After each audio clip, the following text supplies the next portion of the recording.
everybody to Survive in Advance on the Gruely True Sports Network. I am your co-host for Survive in Advance, Mike Goodpaster. Right now I want to welcome in my other co-host from the 1981 National Championship, Indiana Hoosiers, Steve Risley. How you doing, Steve? Hey, Mike. How you doing this morning? I'm doing great. And we've had to move back to our normal Tuesday college basketball show because I'm getting old. And we've got our special guest, who we have every Tuesday for college basketball. This week is on Thursday. Brian Rauf from Fansided and the, Busting Brackets. Busting Brackets. How you doing? I'm doing well. Glad to hear you guys are hanging in there. Well, hey, Brian, thanks for joining us. It's really nice to know we're going to have an intelligent conversation about basketball today.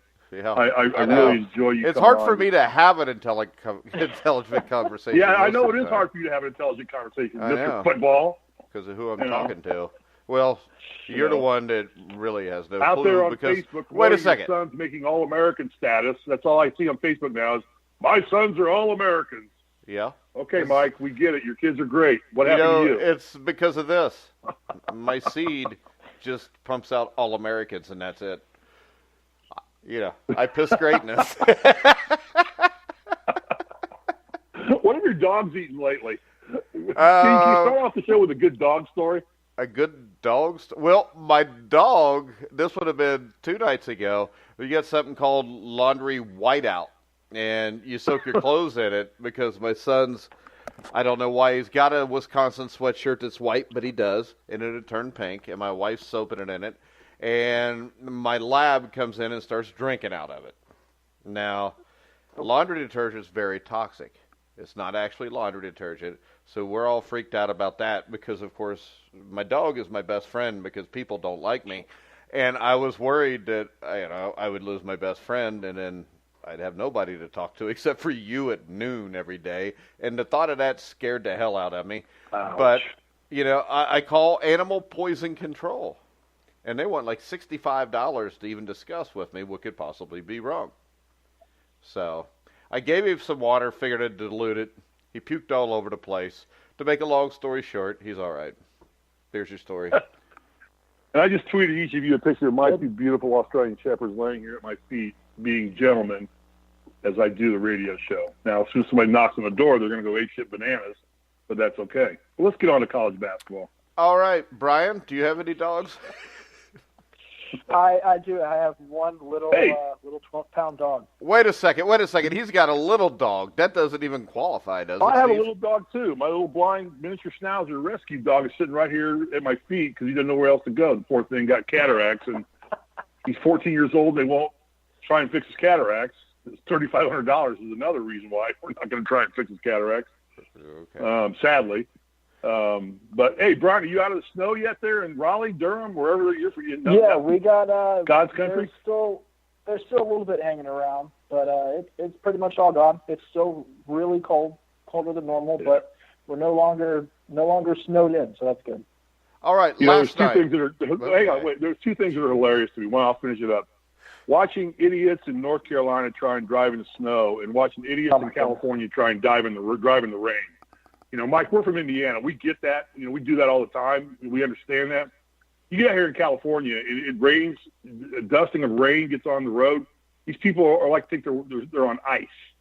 The wrecks just start happening every 500 feet. And then watching idiots in North Carolina, it happens in the snow, and they shut the entire state down. They really do. They do. We got snow mostly Saturday night and then a little bit more on Sunday. And there were still schools today. We haven't had any snow since Sunday. There were still schools today that were either canceled or on delays and stuff. Just because there's nobody panics about impending weather like North Carolina does. It's insane. Yeah, no, they're the worst. They're the absolute most pathetically afraid of snow. We have relatives that live in Raleigh, Durham, and they shut down. With half inch snow, they closed the entire state down. It's hilarious. Yeah. And then out here in California, I was looking to buy an SUV, and I'm like, I want a 4-wheel drive. And they're like, well, it's a 4-wheel drive. We don't need 4-wheel drive out here in California. I don't think anybody in California has a voice like that. No, they do. Trust me. They have all kinds. This is the most ethnic state in the country. They have every kind of voice you can imagine out here. Yeah. Plus, they got a goofy college 6'8" white Indiana Hoosier. All right. Yes, so we're going to start off. They have a couple of those out here. We have we have a couple of those out here. So. Me and I guess Alfred's 6'2" or 6'1". Yeah, he's short, so he's not the same short, thing. Plus, they're not going to let him live in the state much longer. Longer. Let's start off with last night. We'll get to that. The Houston Cougars ran their record to 9-0 with a win over the LSU Tigers. LSU 7-3. LSU had a 10-point lead at halftime. Houston came and outscored them 47-31. Galen Robinson led the Cougars with 18 points. Armani Brooks in the second half had a lot to do with this comeback, Brian. Is this Houston team a team that is built to last for this season and possibly make a run in March? They're not as good as last year's team, I don't think. They're a little bit more balanced, but last year Rob Gray did everything for them, and obviously he's gone now. They have some really good players. I really like Armani Brooks, what he brings to the table, but they don't have, I guess, that explosiveness that you need whenever stuff kind of slows down in March and maybe they get into an ugly game. I don't think they have the explosiveness to overcome that. They showed last night they're a really good team. They're solid, still solid defensively. They have guys who can score. But I think they were able to take advantage of some young blunders that LSU made and kind of some immature habits they got into late in that game that Houston was able to take advantage of. All right. My other question, SEC-wise, since we just talked about LSU, is Tennessee. How good is this team? Mm-hmm. They beat Gonzaga 76-73. What's your take on Tennessee? They're better than I thought they were going to be. I mean, they expect them to be a top 10, top 15 team, but I expected there to be a little bit of a slide back, I guess, towards the mean as to where Tennessee was from last year. They obviously showed that they're a really good team last year, but I think played a little bit above themselves. It was I guess, natural definition of a team playing greater than some of their parts. But this year with everybody back, everybody for the most part has taken steps forward. Grant Williams has become, instead of just Tennessee's best player, who won SEC Player of the Year because there wasn't necessarily a whole bunch of really great players in SEC last year. He's emerged from just Tennessee's best player to being almost definitively the best player in the SEC and one of the best players in the country who's in the National Player of the Year conversation. And then Admiral Schofield went off, and he's a very good player as well, but he went off in that Gonzaga game, had over 30 points, and he was making threes, which he can shoot that shot, but he can't shoot it consistently at the level he did against Gonzaga. I think he made 5 or 6 threes on 9 or 10 attempts, which is not something he normally does. And so when he started making those shots, that was when I kind of knew Gonzaga had a lot to overcome in that game. So Tennessee is really good. I don't think they're necessarily as good as they showed in that Gonzaga game, but that certainly was their ceiling, as good as they can play. But, and I like Tennessee. I like this program because I like the fact that they played quality games. I mean, they beat Louisville, which I think Louisville is an underrated team. I think Louisville not being ranked, I don't know if that's because of the history of Louisville in the last couple of years or whatever. We're punishing them. But they played everybody hard. Louisville plays hard basketball. They beat them. They only lose to Kansas by, 6 points, the number one team in the country. And now they just turn the tables on Gonzaga and beat them. And I like their schedule. I mean, you look at their record and you say, okay, are they playing, they're playing Lenoir-Rhine, wherever that is, L.A. Lafayette. They play Georgia Tech, which generally is a fairly formidable program. Not a powerhouse, but usually produces a good basketball team. And they play some good games. So I like what they're doing. I think, are they the class of the SEC right now, Brian? Them and Auburn are. I know a lot of people thought Kentucky would be, but obviously they're not as good as we thought they would be. Tennessee and Auburn have shown from last year and then into this year as well that the cores that each of them has are top 10 good in the country. I would give Tennessee the edge over Auburn right now, just on what I've seen, but both teams are really good. Where do you rank the SEC in terms of basketball? I mean in terms of Power 5 conferences, we know the SEC dominates football.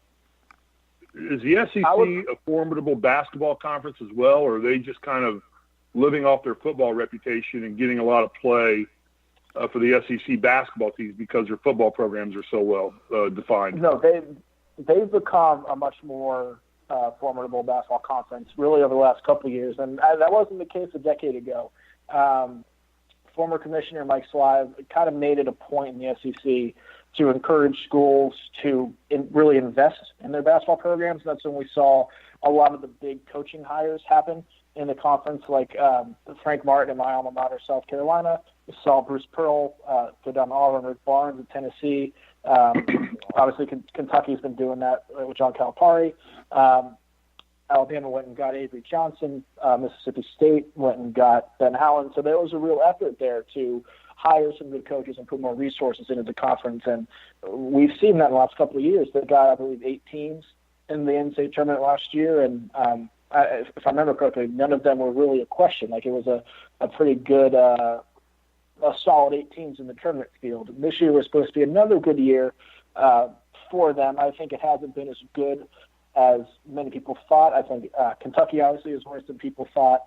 Alabama is nowhere near as good as people thought. LSU is showing they still have some growing to do. Mississippi State kind of in that same mold. So there's still a really good conference and a lot of teams that are worth mentioning and paying attention to, but I would probably put them 4th behind the ACC, Big Ten, and Big 12. Yeah, what's wrong with Kentucky? Hey, Mike, what's wrong with Kentucky? I saw they got a player transferring. Early on in the season, I think it was a matter of trying to find roles and figuring out how everybody was going to play and finding the rotations, which isn't out of the norm for a Kentucky team that pretty much turns over their roster every year. They had some sophomores who were returning who were expecting to be stars. Quade Green was one of them who's now transferred.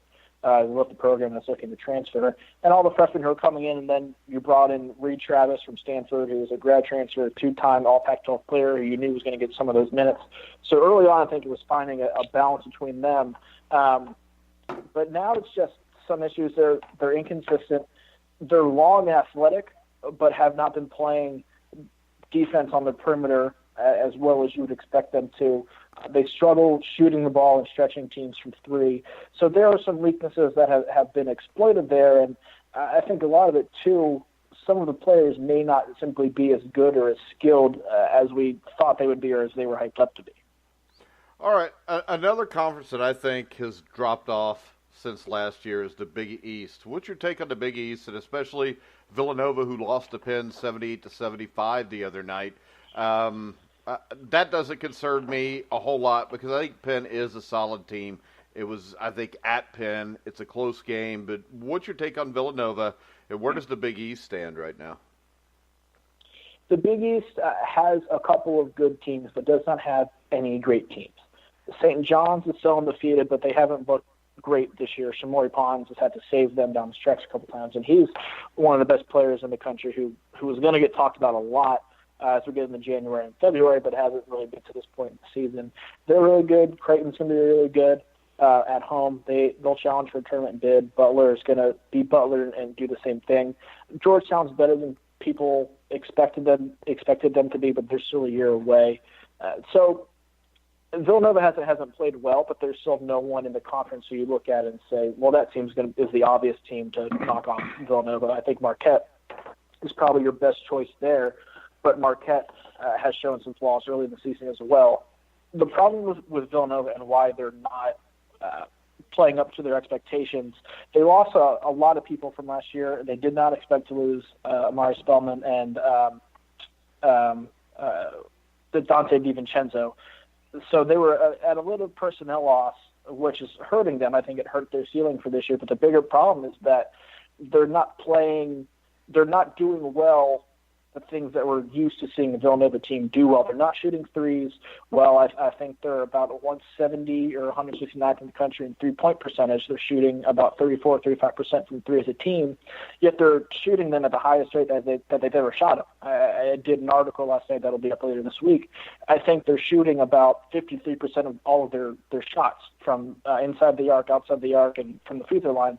Over 53% of the shots are coming from deep, and they're shooting poorly from long range.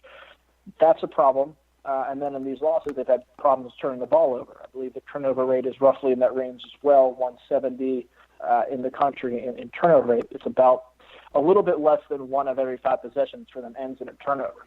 So when you're used to Villanova executing at a high level and killing you from 3, this team isn't doing either, and they're doing it with less talent than they've had in the past, and that's sort of led to this disappointing start for them. Yeah, I think go ahead, Mike. I think the Big East overall may be better top to bottom, but I just don't think you have the top strength that you had last year with Xavier and Villanova.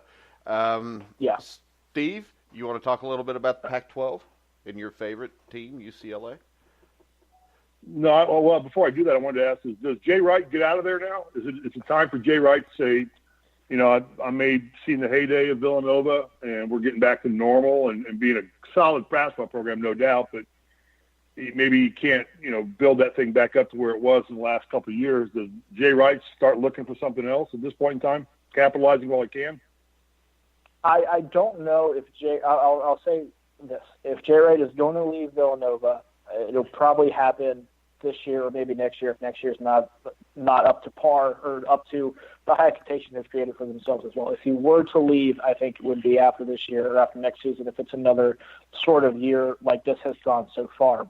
But in saying that, I don't think he's ever going to leave Villanova. He said last year when a bunch of teams came after him, including the 76ers, that he didn't deny he had interest in the NBA and that was something he had thought about and was not necessarily a goal of his, but something that he thought would be a fun challenge, that he loves Villanova, and those opportunities, while appealing, are not better in his mind than what he has now.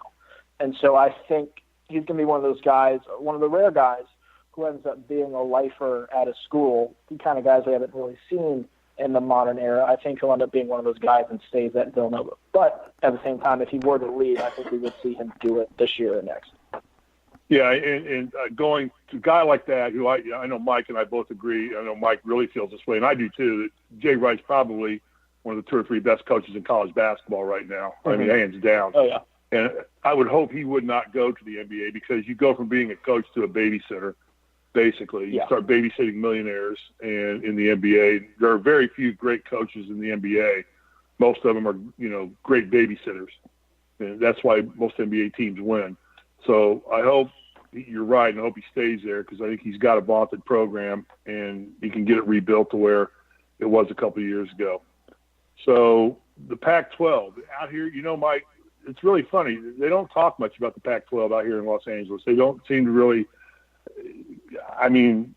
it's all about Gonzaga out here. Yeah, because outside of Arizona State, there's not a whole lot in the Pac-12 right now. No, there's not. There's nobody's making a presence.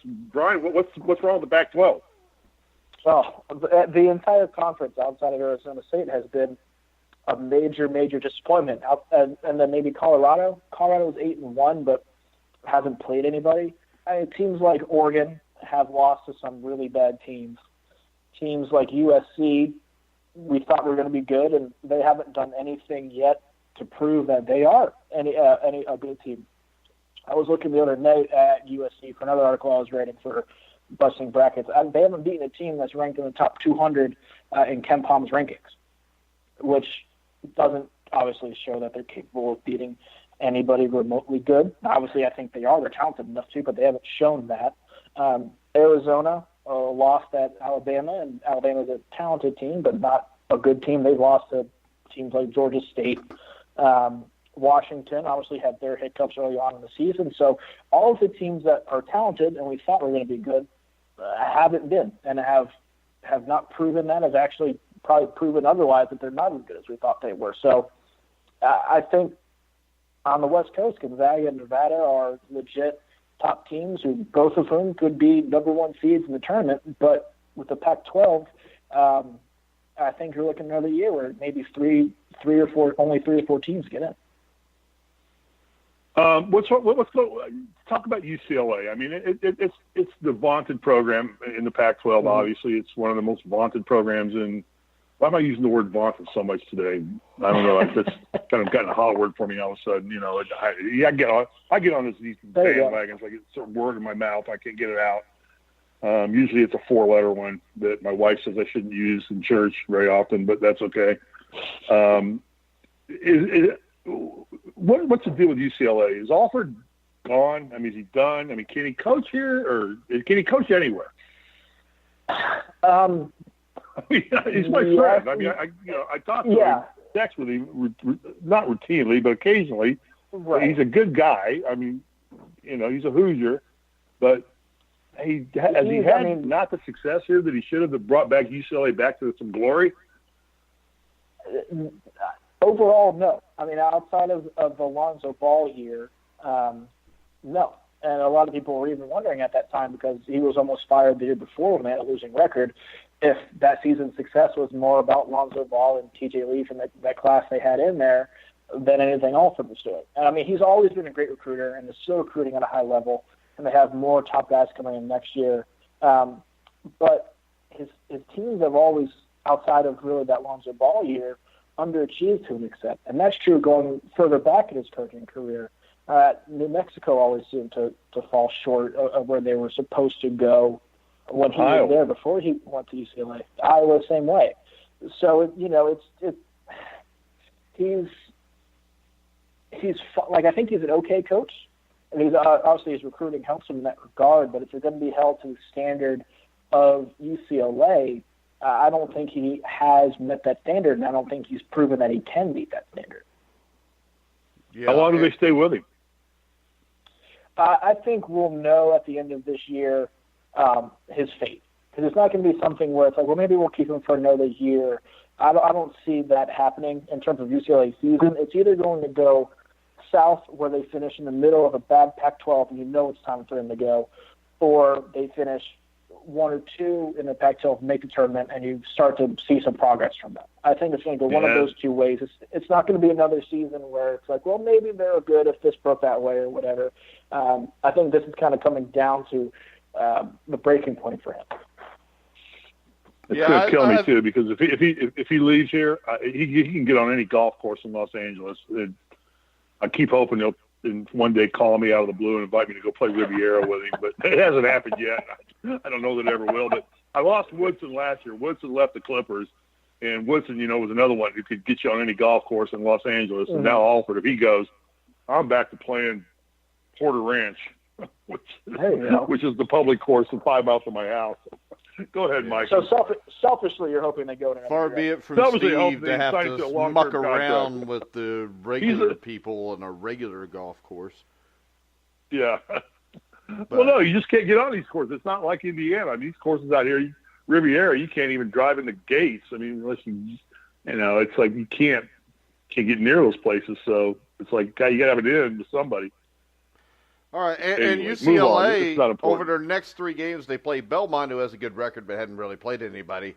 But then they go to Cincinnati and to Ohio State. So I think the next few games could tell us a lot, especially come tournament time, because if you're not in those top 3 and you've lost to Cincinnati and Ohio State, the Pac-12 could only get 2 to 4 teams in this thing.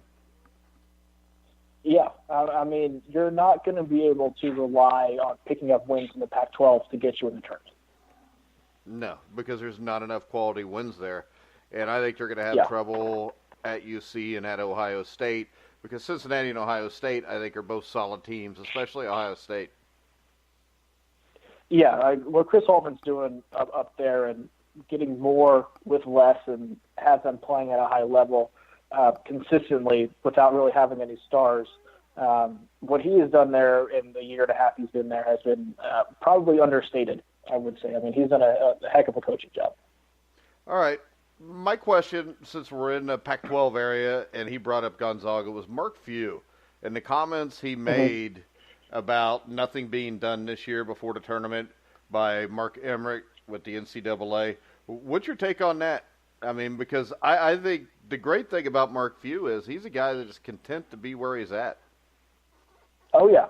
I mean, like I talked about Jay Wright probably being a lifer. Mark Few is one of the guys who's a real lifer, who's turned down other jobs. He's going to be at Gonzaga until he decides he's done coaching. And I think what he said echoed pretty much all the sentiments of coaches who know they're doing things kind of the right way. But he's the only one who maybe has the job security or the gout or the guts to actually come up and say something. Because, he said something maybe controversial. Nobody in Spokane or at Gonzaga is going to think anything less of him, or they're all going to back him up.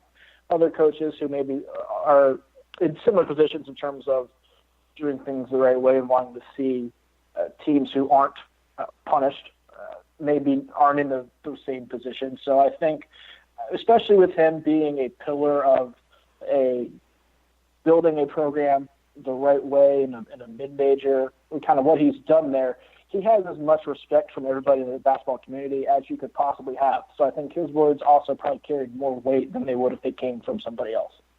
All right, and real quick. I think that if the NCAA had any brains at all, which they're smart people there in Indianapolis because they conned Indianapolis out of some of the best real estate and got a really beautiful building built for them by the citizens of Indianapolis. They would make Mark Few their poster child for college basketball because I think he is the poster child for clean program, clean coaching, no flaws anywhere. I mean, I don't think Mark Few has a flaw. He hasn't shown it.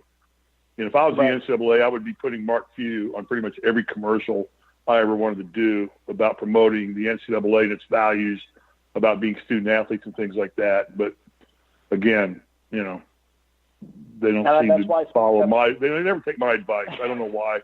They put all these billionaires on their Condoleezza Rice panels, and they never ask my opinion. And so be it.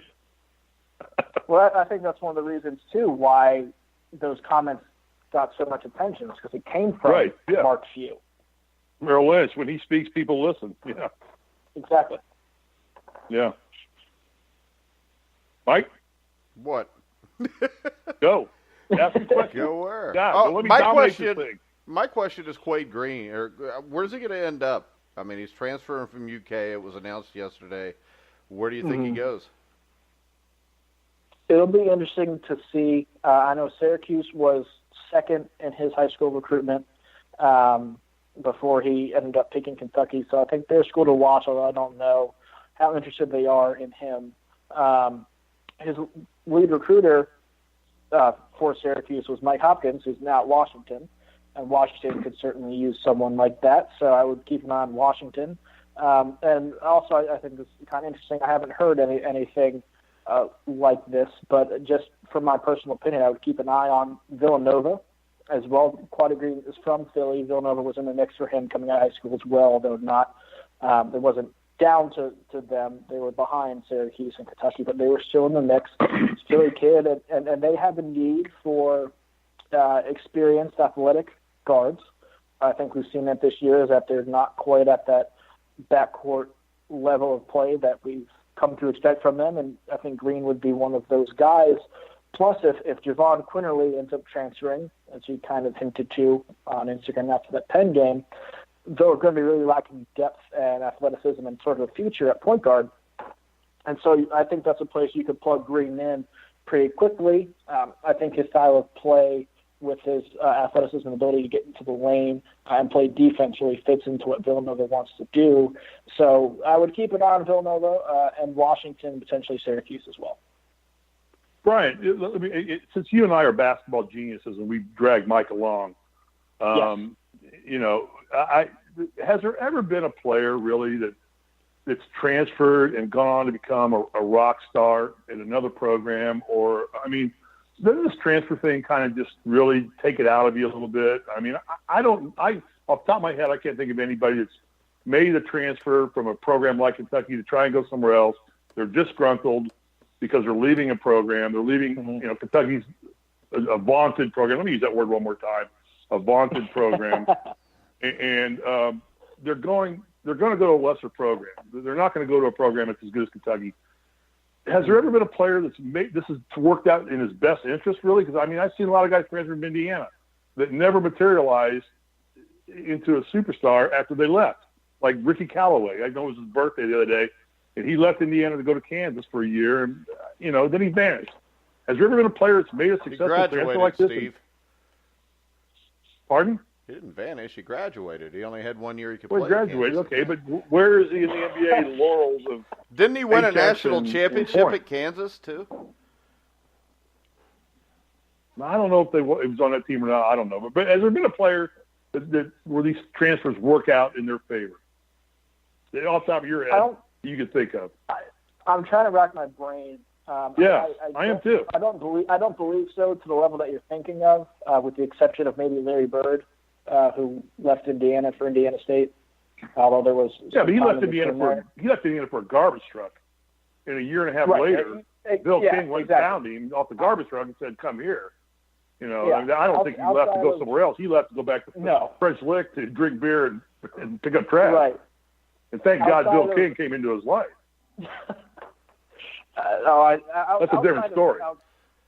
Outside of that, though, I don't think anybody has really gotten to the level that you're thinking of and become a star. I mean, there are transfers who are making significant impacts in college basketball this year, but a lot of them have transferred up. The only thing I can think of is maybe the Martin twins, who transferred from NC State here in Raleigh to Nevada. Obviously, Nevada now is a better program, a better team than NC State is currently.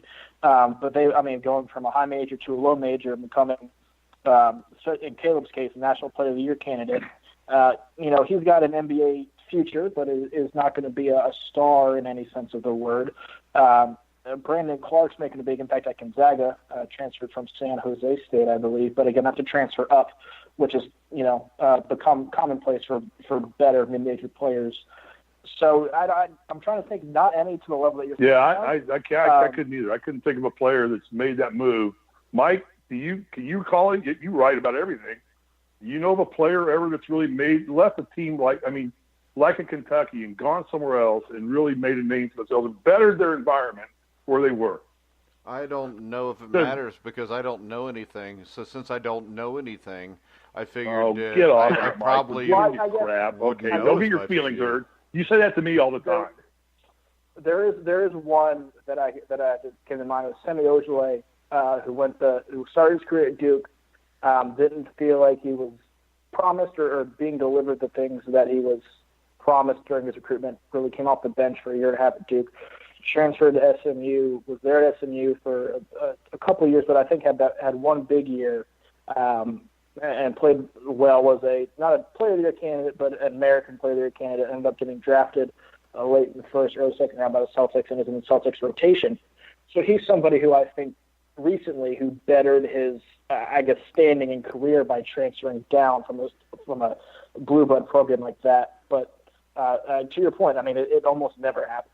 Do you want me to answer? Yeah. Do you want an answer? I can give you guys all kind of people, but I don't know as much as the basketball gods. What about Billy McCaffrey?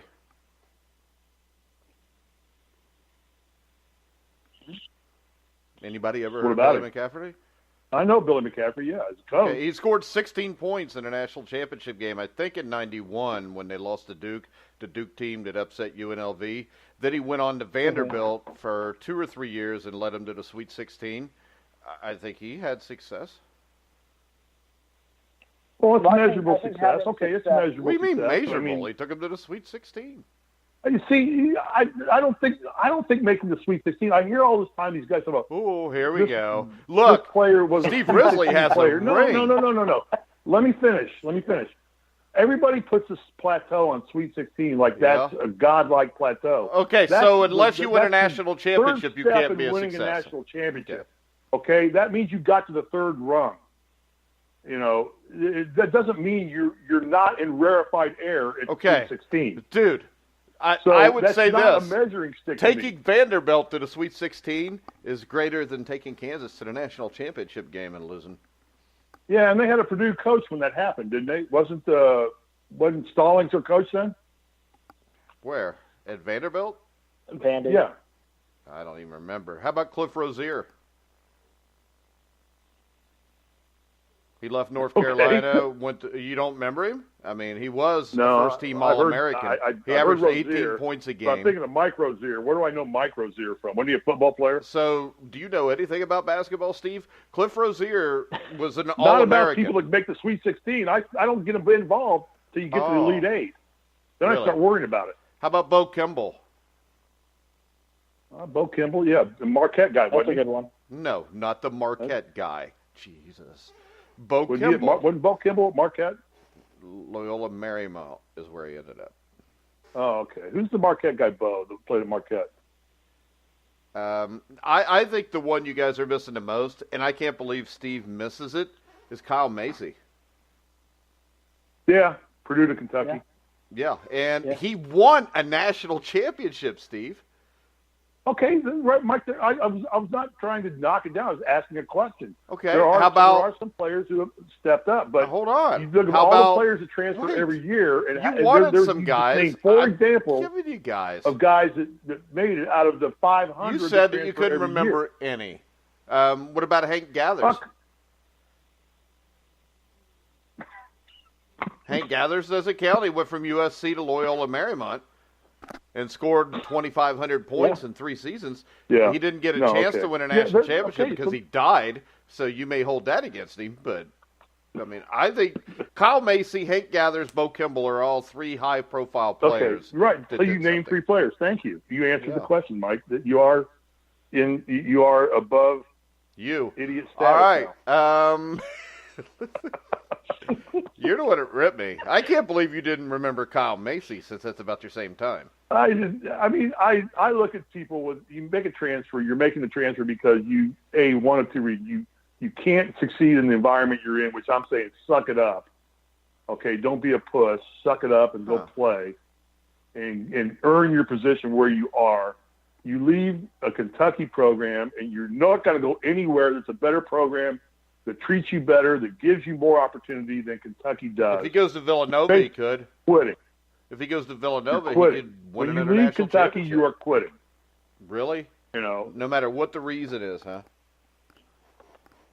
Well, I don't know. I don't know. Maybe he couldn't. He was allergic to bluegrass. I don't know.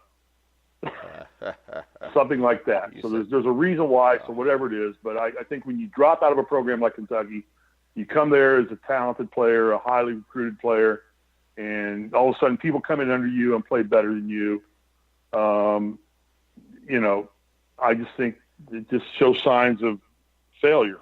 But I think going from Kentucky to Villanova would be a step up.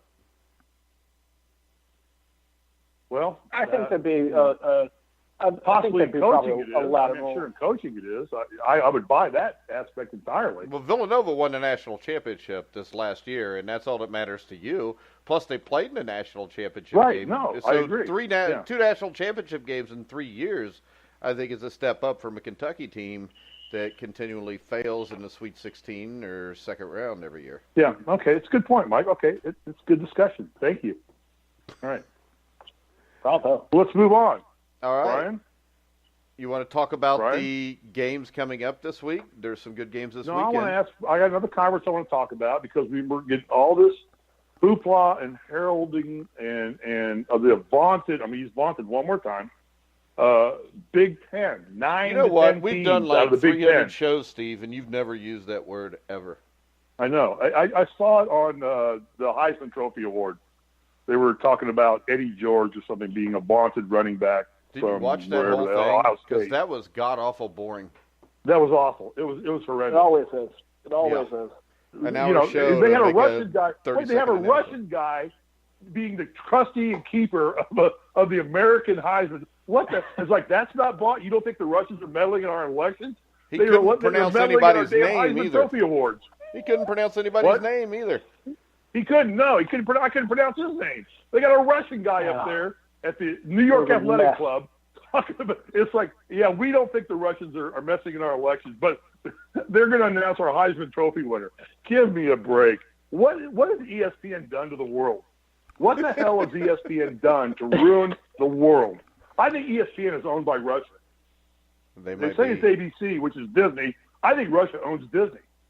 I think they do, and they're playing with our minds. Or does Disney own Russia? Oh. Yeah, does Disney own Russia? Maybe that's it. Disney owns. They own everything else. Well, my son works for Disney. They probably own everything. They probably own Russia. Hey, as long as they're paying him, who cares? All right. What the hell? Who cares? Big Ten. They're saying 9 to 10 teams in the Big Ten. Brian. I mean, okay, they got 9, 10 teams that can play in the dance out of 67 teams. How many of them are really worthy, though, of being in the Big Ten and having a challenge make a run at the tournament? I think we'll probably see about 8 get in, because usually that's the number when a conference is as deep as the Big Ten is. There's going to be a couple good teams who just end up getting beat up on in the short end of the stick in a couple close games, and that ends up keeping them on the wrong side of the bubble. So it's usually about 8. Michigan State clearly cut above everybody else in the conference, and they're going to get top couple seeds, no problem. But then you look at the Nebraskas, the Indianas, the Marylands, the Ohio States, the teams like that. You'd assume that they're in as well. And then there are a couple others that are sitting there sniffing around that if they, depending on who they beat in conference play, will determine where they end up on the bubble. So I would put the number at about 8 for the Big Ten, although they certainly could get up to 9 or 10 depending on who Team 9 and Team 10 has wins over. Because I think, as we saw last year, he values big wins more than bad losses. Well, I think this, Steve. Hang on. Let me follow up here real quick. Does it do you any good to put 8 to 9 teams in and then have them all get knocked out in the first and second round? Like, we know Purdue's going to lose either the first game or the second game. That's history repeating itself. Mm-hmm. But the Big Ten drops 9 teams into the tournament, and by the time they get to the Sweet 16, there's three Big Ten teams left. Does that look down on the Big Ten, like they shouldn't have been there? We're overrating the Big Ten in basketball, or what? I mean, does that work negatively to the Big Ten? I don't think so in this instance specifically, because you're going to have a bunch of teams who end up as 6 seeds, as 7 seeds, as 5 seeds, and those kind of ranges, and all of them will be seed-wise at least expected to lose in the second round. You made a couple in there. What's gonna hurt the Big Ten is if Michigan or Michigan State gets upset early, and then one of those other teams doesn't pull an upset to get into the Sweet 16. I think the overall look of the Big Ten is going to depend more on how far Michigan State go, or somebody else who maybe makes a long run, how far those teams go as opposed to the number of teams that may lose the first weekend. Yeah, Steve, it's better to get in 3 or 4 and having nobody left in the Sweet 16. That's a good point. Yeah, I understand. Yeah, I understand that. But it just seems like the Big Ten perennially puts a lot of teams in, and I look at Purdue as the poster child for disappointment of the Big Ten. Well, see, I don't think Purdue. I don't think Purdue is a definite going to be an NCAA team, Brian. No, not this year. But what were they seeded last year? Weren't they like a 2 or 3 seed last year? Yeah, they got a 2 last year. And they lost get beat in the Sweet 16 to Texas Tech. Yeah, and this is a team that everybody was begging to go to the Final Four at some point. So it just historically it seems like you get the same Michigan State are the only 2 teams out of the Big Ten anymore that can really make a run at anything. But we put 9 or 10 teams in from this conference, and you're seeing probably other quality teams like Nevada or somebody that don't get the airplay that a Big Ten team does because they don't have their own network, or the network doesn't play nationally, because we get the Big Ten network out here in L.A.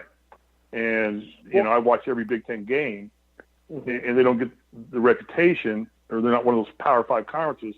So they get stuck in there, and I think there are some good quality teams that get left out because we want to favor the Big Ten. It's much like what happens with football in the SEC. That's a fair point. I think, too, that's a matter of whether you value a team's record, a middling team in the Big Ten or the ACC, value their record, who maybe, let's just pick around on like 19 and 13, because they've played a conference schedule where they played against a number of really good teams, or I think St. Mary's last year didn't make the NCAA tournament when they were 28 and 5. Do you take that St. Mary's team who maybe doesn't have the resume or the number of quality wins as the team that went 19 and 13 because that they've won more games and look better but didn't come through in those games they needed to? Or do you take that team that has proven that they can be beaten a number of times, it was also proven that on a certain day can beat a top team? That's a debate you see a lot on the bubble. Yeah, and I know St. Mary's I know this. St. Mary's biggest problem is they tend to lose almost immediately in the tournament outside. You got a team like Gonzaga. If there's any question, they let them in just because of the history of the team in the tournament. Well, St. Mary's was bad. St. Mary's last year, I think, lost in the non-conference. Lost to teams like Washington State and Georgia, teams that were just terrible, and so their resume was really lacking. But there are others, Middle Tennessee State is probably a better example than last year. A team who was ranked at certain points in the year and we all thought was really good, then got upset early in their conference tournament, and then because they didn't get the automatic bid and had played in a weaker conference, did not have the overall resume, and then therefore ended up in the NIT instead. I would like to see teams like that get a chance over the number 9 seed in the Big Ten. They're the number 9 team in the ACC, but the committee kind of has shown us in the past that they will take that team from the ACC or Big Ten as opposed to a team like Middle Tennessee. And I'm just going to make a comment here, and I know I'm off the wall here on this one, and I know I'll get pushback from both of you, but you add one more weekend to this whole thing, and you let all Division I teams play. They're already we talk about one of the great. No. We talk one of the greatest sporting events. We talk one of the greatest sporting events of all time. It has always been known as the Indiana High School State Basketball Tournament when it was single class. We let everybody play, and you get Milan. You get a movie made about it, which is often considered one of the greatest sports movies ever made. You let every team into the tournament, and you just add one more weekend. You can pare it right back down to 67 teams after one weekend. There's about 301 schools. Everybody's already got a chance. Tournament? Yeah. No, you let them all play in the tournament. They're already in the tournament. That's what I'm saying. Is that not what conference tournaments are? No. You let them all enter the NCAA March Madness. Wait a second, well, Steve. Every team in the conference tournament gets in and plays. Every conference, every team in that conference plays for the chance to essentially win their conference tournament and get that automatic bid or advancing in the bracket to wherever they get seated in the bigger bracket. There are more opportunities for that in some of the bigger conferences, obviously, the at-large bids, but essentially every team does get a shot because of the way the conference tournaments are set up. And then the team, like say a Furman, who is a ranked team this year, aren't they? Is Furman ranked this year? Yeah. Yeah. They're doing well, and they lose their conference championship game, so they don't get the automatic bid. So the automatic bid gets in the tournament, but Furman is a better team than the team that's going in. And the committee says, well, we don't have room because we got to get 9 Big Ten teams in because the Big Ten could bring us more dollars. So we're going to put it in. We're going to leave Furman out this year. And then we get into this thing. It's called UCF football. UCF is 25-0 in because football. UCF won their conference tournament. They're still not allowed in. How's that the same thing? Well, that's football because football only let 4 teams in, not 67 teams. Yeah, so it's that's 68. 68, whatever the number is now. It changes every year because if ESPN can make another buck off of it, they'll add another freaking play-in game. Well, I thought you wanted that. The more teams, the better, the tournament. Open it's up the already NCAA opened tournament. up. All teams have your conference championships. Go ahead, devalue those, but see, they won't do it because the financial drain on doing all that would be catastrophic to the NCAA and to the conferences. It would devalue all of that. But you talk about Milan happening again. You talk about Furman losing in their conference championship, if it could happen, and all of a sudden Furman getting hot the next game because they had a bad game, they had a bad shooting night, and they lost in conference championship. They don't get in. You open up to all 300 D1 schools, let them all play. Furman gets hot again. Furman makes a run as in the championship game. I mean, that's Milan all over, Mike. If Furman ends up ranked in the top 25, it's not Milan all over because the thing you forget is this. Milan the year before that went to the Final Four. And Milan, if they would have lost in the sectional to Dillsboro, who was 5-20, should they have still been allowed to play in the regional? The legend and lore of that story is what made the movie Hoosiers. Yeah. Which don't go that route. Don't start dissecting Milan's 4-year run. That was a school from a town of about 500 people with 7 players. Really? And one idiot players? shooting guard who hit one famous shot in his life. Really? One famous shot? I mean, the guy was the best player in the state of Indiana outside of Oscar Robertson for a couple years. He took him to the Final Four the year before that. He only hit one significant shot, but he led the state in scoring for a year. It's not like he hit one shot. I know. I'm just saying, open it up to everybody. Let them all play. They're already playing. Add another weekend. Let them all play. Why not? Playing. What possibly bad could come out? All right, so let's do this. Let's look at it, and let's say that Nicholls State is ranked 300 and whatever, and they're going to play. Wait a second. Let's use University of Maryland, Baltimore County, and beat off my good old buddy at the University of Virginia.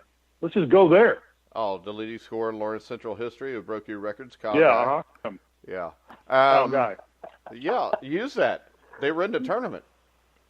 And you know what? Every team that lost to them in their conference tournament had an opportunity to have the same chance they had. And I'll tell you this, the University of Maryland at Baltimore County, because of the conference tournament, had a better chance to do that. Because they played the conference tournament where they had a chance to win. They got hot, and it led them into that first round against Virginia, who, wasn't ready to play them. Yep. Yeah, so who says the team that they beat in the conference championship doesn't get hot the next game? That makes no sense. Well, how about this? Should we make it best 2 out of 3? I get your point. I'm just saying. Well, I think you have to draw a line somewhere in this, because even if we have the tournament that you're thinking of, why? Why do you have to draw a line? Well, no, because if you're saying, and then you assume just from that point on, everybody gets in, it's one loss and you're out. That's the case for a lot of these teams already. You're saying that you don't want teams like Syracuse past couple years and the 9th team in the Big Ten to get second chances when the small conferences don't necessarily get those second chances. But you eliminate all that problem. If you let everybody in, there's no more small conferences, big conferences. Everybody's in. Everybody go play it. So Indiana did that for a gazillion years in high school until they decided to get stupid and go to class basketball. And they ruined everything. Yeah. They let everybody in. You know what? I don't care if you're 0-18, you're going to get a chance to play for the state championship. Well, and you're going to get beat, most likely. You're going to be out. But the whole town's going to shut down and come support that school and go to the sectionals and go and do it. Why does that model not work in college basketball? Because they already get the chance. I mean, if you're the worst team in Division I college basketball, you still get the opportunity to play for it. All right. Does every conference have a conference tournament now? Does every conference? Yep. Yeah. Every conference in basketball, NCAA, has a conference tournament now. Yeah. Yep. So Eastern Washington and the Big Sky maybe you can say that's still going to get a chance. Okay. Yeah. I get Everybody's got a chance. All right. Okay. All right. So you agree that we are correct? I retract my statement then. I'm not as vaunted as I thought I was. Well, my biggest question is this. Are the Kansas Jayhawks vaunted enough to be ranked number 1 in your opinion right now, Brian? Yes and no. I think the way they've played on the court, no. I think teams like Duke and Gonzaga and Michigan in particular. I tweeted out this week, I think Duke's probably the number 1 team in the country and Michigan's number 2. I think Duke's probably the best team. Yeah, I think nobody's played a schedule like Duke either. Yeah, I think Duke probably has the best team and Michigan probably has the best resume at this point. But Kansas is a really good team and hasn't lost and has beaten some really good teams as well. They just haven't looked great against the New Mexico States and Stanfords and the UL Lafayette that they've played. Consistency has been an issue for them. So I think, considering where they started and the talent they have and some of the wins they have, you can't argue against them being number 1. But I think the way they've played overall, I don't think they're the best team. All right. I agree. What about Kansas hosting Villanova this weekend? Let's talk about some of the bigger games that are coming up this week. What do you see there? Can Villanova beat them? Because, with Jay Wright bringing them in, they've had a few days to get ready. I think they've got a shot here. I don't. I think the only way they win is if they get hot from deep, which they haven't been this year. So maybe they have better shooters than we think, and they sort of make up for their poor shooting and break out of their slump in that game. But Kansas's problem right now is that they don't have Udoka Azubuike, their big guy, and they're having trouble with their offense because they usually run it through him. They had some trouble in that game against Mexico State without him. But Villanova's not a big team, and so that would be a huge advantage for Kansas. But they're essentially now going guard on guard against Villanova, and Kansas has better guards. So I would anticipate Kansas, even if they start slow, playing at home and at the Fog, I don't see a way in which Villanova wins this game. So they'll be in it for a little bit. So you're saying they got a chance?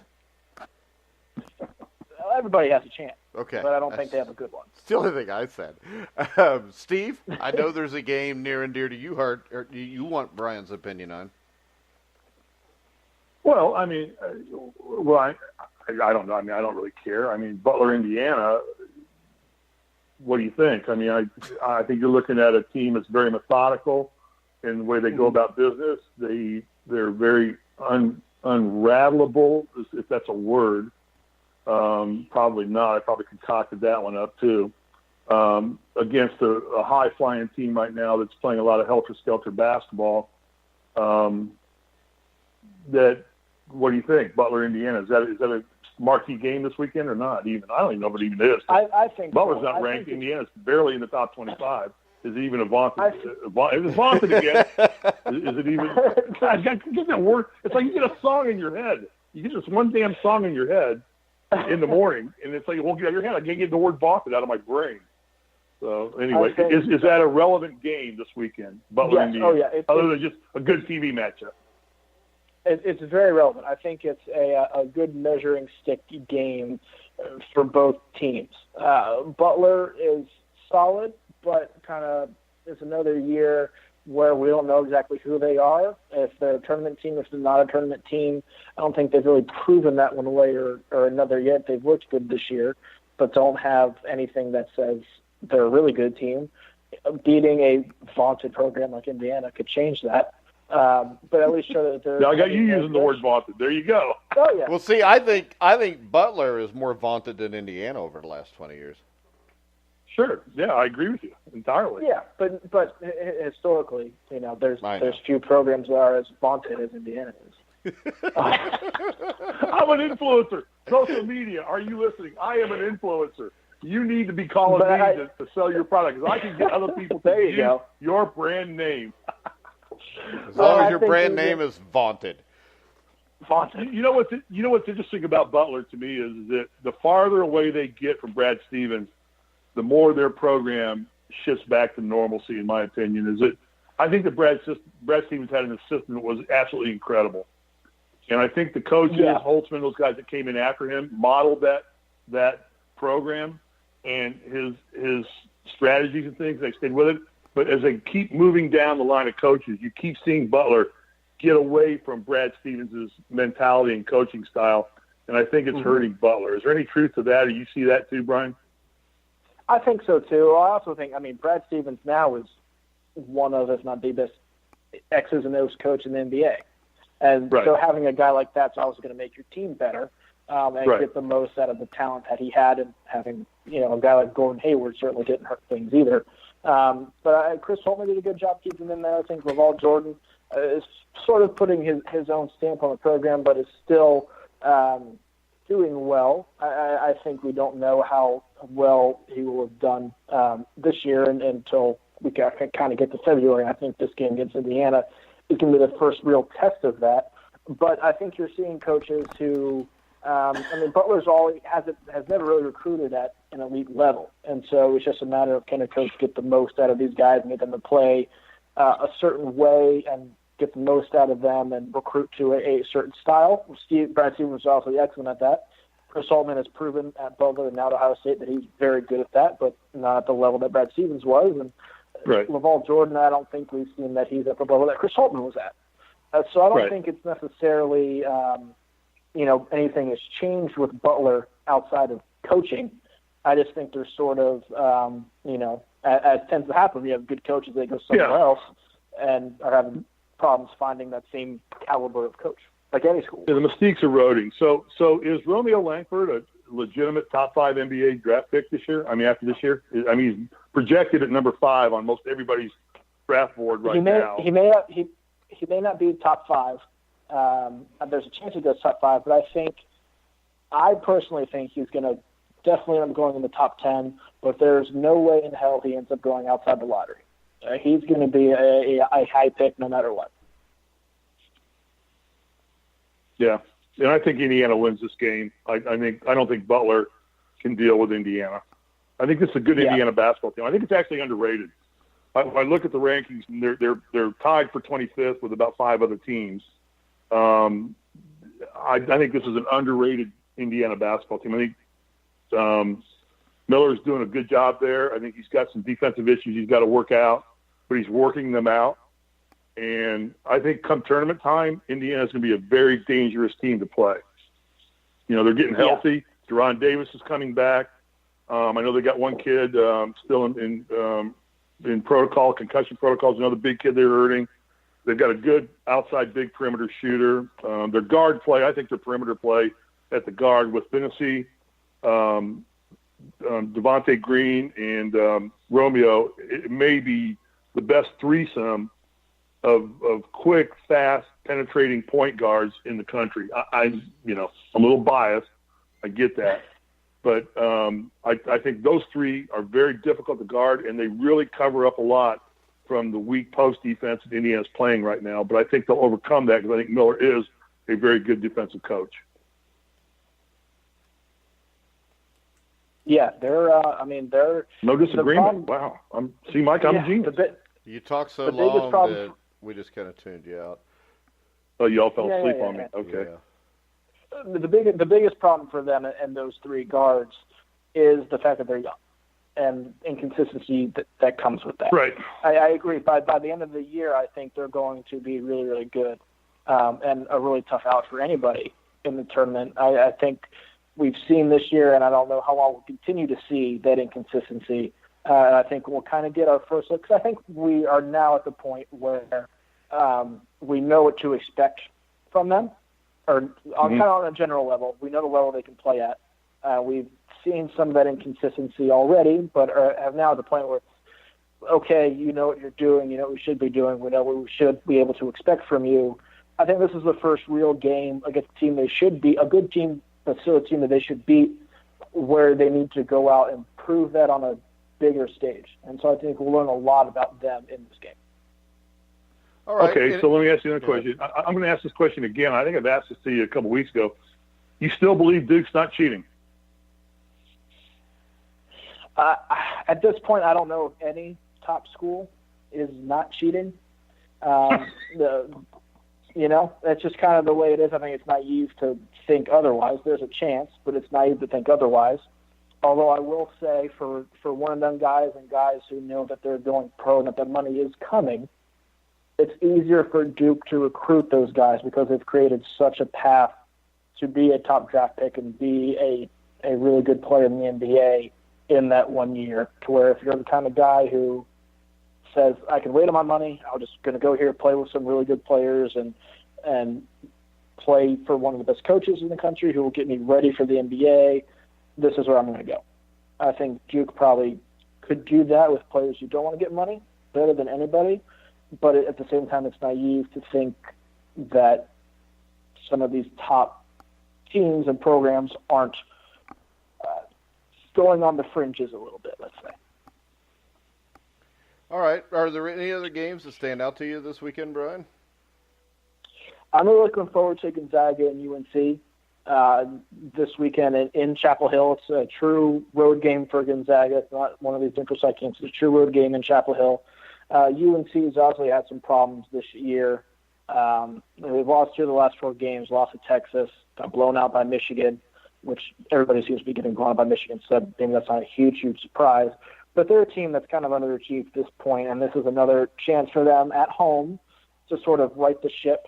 And for Gonzaga, this is their last big non-conference game, and they're coming off a loss, and this is going to be kind of the lasting impression that they make on a lot of people's minds when they go into the West Coast Conference sort of hibernation for 2 months and when they come back out in March on such a Sunday with, 1 or 2 or 3 losses on the resume. If they win this game, there's a really good chance that they end up as a number 1 seed in March, and depending on how things fall, potentially the number 1 overall seed in March. But I think if they lose this game, if they still want to get that top seed or top 2 seed, they're going to have to avoid a lot of pitfalls in conference play. There's an article, because I wrote a couple articles about this game that'll be coming up later this week on bustingbrackets.com about how if Gonzaga wins this game, they're a team that has all these very, very good non-conference wins to beat Washington, one at Creighton, one at UNC, one have beaten Duke. Nobody can touch that resume. They're in line for a number 1 seed. If they were to lose, suddenly the conversation becomes, they lost their 2 biggest games. They played really well in Maui, but outside of Maui, they lost Tennessee and UNC, struggled with a Creighton team that we don't know if they're a tournament team or not, struggled with the Washington team that we don't know if they're a tournament team or not. And so I think the conversation then suddenly shifts to, did they just have a good week in Maui, or are they the team we kind of expected them to be? So I think this is bigger for Gonzaga than a lot of people think. All right. Yeah, I think North Carolina wins this game. I think going into the Dean Dome, you're from there. You know how hard it is to play in a place like that, and those fans are going to be idiots. Emotion plays into a game when you put 2 teams like this together. I think I just don't know if Gonzaga can stand the pressure of playing on Tobacco Road at the Dean Dome at home against North Carolina. I mean, they defend their turf as well as anybody in the country, and they may not be the best team this year, but they protect their paint. And I think it's going to be a real struggle for Gonzaga to win this game. All right, yeah, Steve? I think it'll be fun. I think UNC will win by. Yeah, it's going to be great. It's probably the marquee game of the weekend, no doubt. Right. You're both wrong. Gonzaga will win, just like when Steve blew off me when I said Gonzaga would beat Duke. Gonzaga will win the game. Okay, well, it's going to be close. It's not going to be a cakewalk for either team, that's for sure. I mean, it comes down to Gonzaga and Duke. It comes down to 1 or 2 plays in the last 2 seconds of the game. Who wins that game? I mean, basically, both teams in Gonzaga Duke at Maui, I watched the end of that game. They both missed free throws. They both missed tap-in bunnies that could have swayed that game either way. So I think this game's going to come down just like that. But if I had to give an edge, I would just give the edge to the home turf. And that's the only reason I say that, Mike. You are a secluded genius. You're a well-hidden genius, but vaunted genius. Well, you're a vaunted person. We get that. All right, Steve. Any other questions for Brian or any other statements? No, other than Brian, where can we find you? Give everybody your plugs and tell everybody where we can find your expertise and knowledge. I mean, I enjoy using Fansided as a reference point for my lack of knowledge of everything. But where can we find you, and how can people track you down? Because I do think you're very good at what you do. I appreciate that. You can find me on bustingbrackets.com. Busting Brackets is the college basketball site in the Fansided network. So bustingbrackets.com is where you can find my articles, and we have a very deep and talented group of writers who will all put out a lot of good stuff. So bustingbrackets.com is a place to go, I would say, for any college basketball fan. And then if you want to follow me on Twitter, it is at brauf33, at BRAUF33. Interact with me in those 2 places. All right. And I'm now following you. I'm now following you. Yeah. Yes, we had some good conversation about the Hornets and how good Michael Jordan is. Not very. And of course, you can find geniuses. What we have at the Grueling Truth is we have Mike and myself. We're kind of like the Martin and Lewis of college sports. He's more like the Dean Martin. He's the suave, debonair one, debonair. Exactly. And I'm more like the Jerry Lewis, the caddy, or the village idiot. But that's okay. He nailed that. I'll agree with him right there. It's one of the few times we'll agree. I want to also tonight the Chiefs play the Chargers. Brian, who you got? Is that Kansas City, correct? Yeah. Kansas City by a field goal. Steve? I got Kansas City in a runaway. Okay. I have the Chargers to win the game. So once again, Steve will be wrong. Yeah, because I'm going to be right. You want to tell everybody that's been listening the last year we've done this? Can you recite all the time? You won right every time. Wrong? You have kicked my butt every single time. But you know what? I stand around.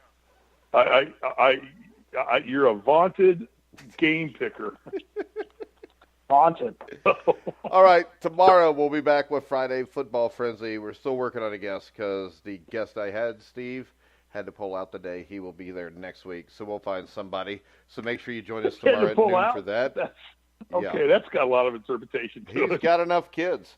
So, all right, Monday we'll have Anthony Servino from the Fantasy Football Face-Off Show.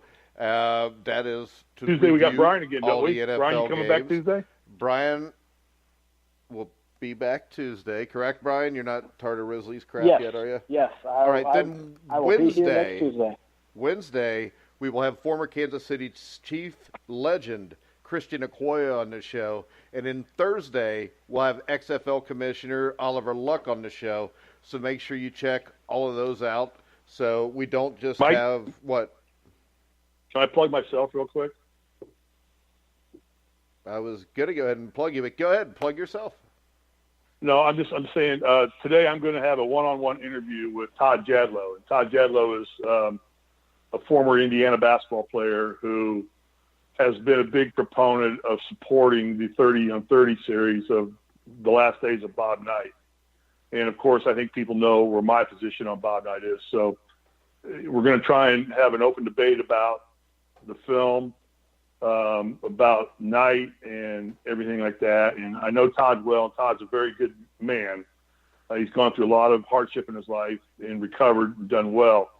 But we definitely have different sides of the opinion on where Knight falls into the line. And so I'm going to interview him today, and we're going to post that on the Grueling Truth as soon as we get it edited and put it up as a special edition of Indiana Basketball Weekly. So if you want to hear that interview and listen to two players talk about, and finally people always say, well, we don't hear enough from the players. And I asked Todd. Todd was very reluctant to do this interview because he didn't want to be put on the spot. He knows that most of the people who are going to listen, they're going to be Indiana people, because he does have a lot of respect for Coach Knight. But, he's taking a hard stand in the Neil Reed situation and defending that 30 for 30, which changed my opinion of things a little bit too. But so look for that interview to come on the Grueling Truth by the end of the week. It'll be on there. It'll be up Friday night at 9:00. Tonight we've got the Indiana Basketball Weekly Show with myself, Steve Risley, Colin Hartman, special guest Brian Hammonds, who's a Butler grad who was one of the analysts on the Golf Network. He's going to come on and talk basketball. I mean, we let Steve talk basketball. We might as well let the golf guy. Because Steve's a NASCAR guy. Brian's an auto racing guy, and he also does now. Every year they have a show in Indiana. It's Basketball Day in Indiana. And it covers all high school and college professional sports in one day. A look at life in basketball in the state of Indiana, which, unlike what you people in North Carolina think, Brian, God made Indiana to play basketball in. We gave you Oscar Robertson, we gave you Larry Bird, we gave you Steve Alford, we gave you Kent Benson, we gave you Bob Knight. What has North Carolina done? You got Jordan, Michael Dean Jordan. Smith. Yeah, that's enough. That probably balances it out. Not really. Not even close. Greatest player that ever lived. You got Jim Valvano, Dean so you get Smith. that. Dean Smith don't make a pimple on Bob Knight's ass. Just look at what happened when they played each other. I know that came up the other day too. Is how much Knight dominated? I think Dawkins was ranting on that on his show the other day about how much Knight dominated Smith over the years. So, of course, Dan Dawkins is one that still thinks he shut Michael Jordan down in the Sweet 16. He still carries that to his grave. I'm like, he held it to 16 points in the 20 minutes that Jordan played. Yeah, the only 16 points Jordan scored was the 12 minutes that Dawkins was guarding him. Well, probably. All right, guys. Good. We're going to go ahead and wrap the show up. You can follow us at the Grueling Truth, at Grueling Truth. Make sure you go to Fansided. Find Brian Rauf. Brian, what's your Twitter handles? At Brian Rauf, isn't it? It is at BRauf33, so at BRAUF33. All right, so he obviously thinks Larry Bird was better than Michael Jordan also because of that. Well, no, Mike. You see, Mike, what is your Twitter handle, Mike? What is yours? I don't have one because I switched mine to because Truth. Mine is at SRisley34. So all geniuses put a number at the end of their. Put a number. Got to put a number. See, I'm SRisley34. He's BRauf33. What are you? Something 00 or something or what? Actually, I changed the Twitter account from my personal account to the show email because I was at like 12,000, and I figured we might as well make it look like the Grilling Truth is. And then from there, it took off. There you go. And it used to be at mgoodpaster21, if you want to know the truth. But, all right, we're going to go ahead and wrap the show up. Remember to follow Brian on Fansided. Steve will follow you because he's kind of a stalker. He's bonded in that area. Remember, you can hear all of our shows on Spotify, only with the iHeartRadio, I'm only talking with the iTunes, TuneIn, Spreaker, Stitcher. Wherever you find sports podcasts, you'll find The Grilling Truth. So for Brian Rauf, Steve Risley, I'm Mike Goodpaster. You've been listening to The Grilling Truth, where the legends speak.